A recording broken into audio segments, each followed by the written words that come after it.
Dear future daughter, there are so many things that I want you to be.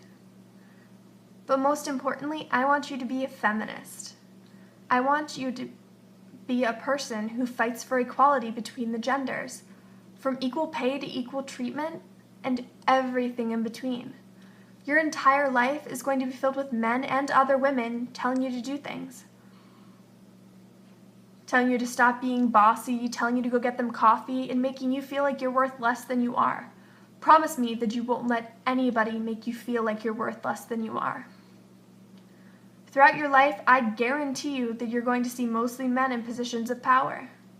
Don't let that be normal.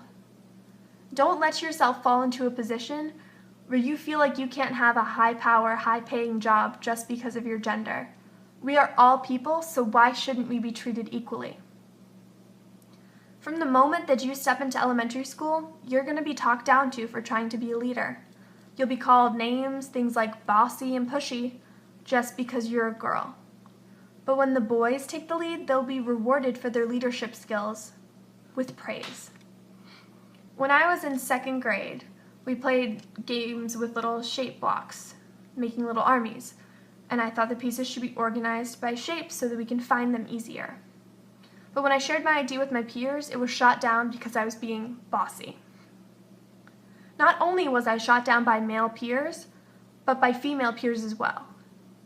And some of the girls called me bossy. That's woman-on-woman crime, and it is not cool ever. I hope that you grow up in a world where things are more like the book Grace for President. In the book, Grace just wants to be the student body president, and her peers laugh at her because there's never been a female president of the United States before. Here again is the idea that because men have always been in power, that they always will be. In the end, Grace really needs the electoral votes of one state. She gets the votes, and the delegate, a fellow classmate, tells her that she got the votes because she was the right person for the job. The key word here is person. I want nothing more but for you to grow up in a world where all people are considered equal no matter their gender, sexual orientation, race, religion, or economic status. No one person is worth less than another, and that's the most important value that I want you to grow up having. There will constantly be sexism in your life. You're going to be asked to do different tasks than the men will. You'll be asked to take notes for meetings or to go grab coffee for the group. But the men, they'll be the ones talking in the meeting. And when you try and speak up, you will likely be spoken down to. There will always be a man who treats you like you can't do anything, when in actuality you might be more qualified for the job than he is. Men will try and take credit for your work on the projects you're involved in. They may blame you for the things that go wrong. And there will always be that one guy who will blame you being angry about those things on your time of the month. Don't let anybody ever do that. My advice to you is to understand the situation and use it to your advantage. Have a man in the group who you trust watch your back. Ask him to speak up when they're not listening to you. Ask him to, if he hears them taking credit for what you've done, to not let them. If there's one thing that I can teach you, it's that there is always a way for your voice to be heard. And for you to get credit for the work that you've done. When I was 15, I was part of a group of all boys for a project, and all that they did was talk to each other and goof off. I was the one who got the assignment done and in on time. I had the same situation happen later in the year with a group of girls. It's not only the guys who will try and take credit for the work that you've done. It's all the people around you.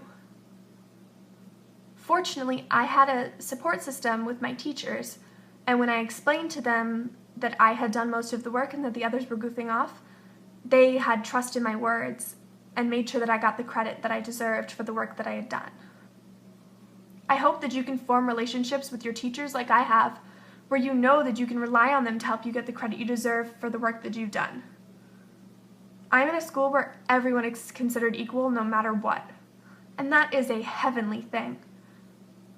I I really hope that you can find yourself in the same situation, not only in high school, but throughout your life. A safe space where everyone is equal is what all humans deserve. I really hope that the message that you get from this video is that you and the people around you are worth the same. You're all equals and you all have the same rights. Just look around the room. The person sitting next to you has just as much right to be there as you do. With the good, there is bad. True equal rights would mean that all of the genders would have to be put in the draft, but it would also mean that everybody would get the opportunity to parental leave, to spend time with their newborns, which is a wonderful thing. There will always be people telling you that what you believe in is wrong, but stand for what you believe. I hope to help shape a society for not only you, but for every human being in the world to have a chance to be equal. It's our right as humans. XOXO, your future mom.